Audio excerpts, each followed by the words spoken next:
কর। তুই জানিস ও এই বাড়ির জন্য কি করেছে? তুই তো বাইরে পড়তে চলে গেছিলি, আর সেই সময়টা ওর টাকা দিয়ে সংসার চলতো। এমনকি তোর পড়াশোনার যাবতীয় খরচ ও তোকে দিয়েছে। আর এখন যদি আমি কিছু টাকা ওকে দিই, তোর তা সহ্য হচ্ছে না।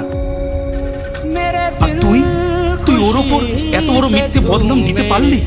আর তুই তো জানিস তোর জামাইবাবুর কাজটা ঠিকঠাক মতন চলছে না। সেই জায়গা দাঁড়িয়ে আমি যদি কিছু টাকা দিয়ে হেল্প করি, তাহলে কি খুব বড় ক্ষতি হয়ে যাবে? আর তোকে স্কুটি কিনে দেয়নি এই কারণ তুই ভালো করে ড্রাইভ করতে পারিস না। আর বাই চান্স যদি তোর স্কুটি চালাতে গিয়ে কোনো ক্ষতি হয়ে যায়, আমি তো তোকে বিয়েও দিতে পারবো। আর শুধু এই কথাগুলো মাথায় রেখেই আমি তোকে গাড়ি কিনে দেইনি রে মা। সরি বাবা, সরি দিদি, আমার অনেক বড় ভুল হয়ে গেছে। আসলে বাইরে চলাফেরা করি, কলেজ যাই, 10 জন লোক 10 রকম কথা বলে। তো তাদের কথা শুনে আমার মনে হয়েছিল যে তুমি হয়তো দিদিকে ভালোবাসো, আমাকে ভালোবাসো না, আর দিদি প্রপার্টির জন্য এখানে আসে।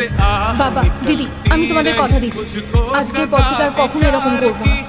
বাবা, তোমার দিদিকে যখন যা দিতে ইচ্ছা করবে তুমি দিও, আমি আর কখনো মানা করবো না। পূজা।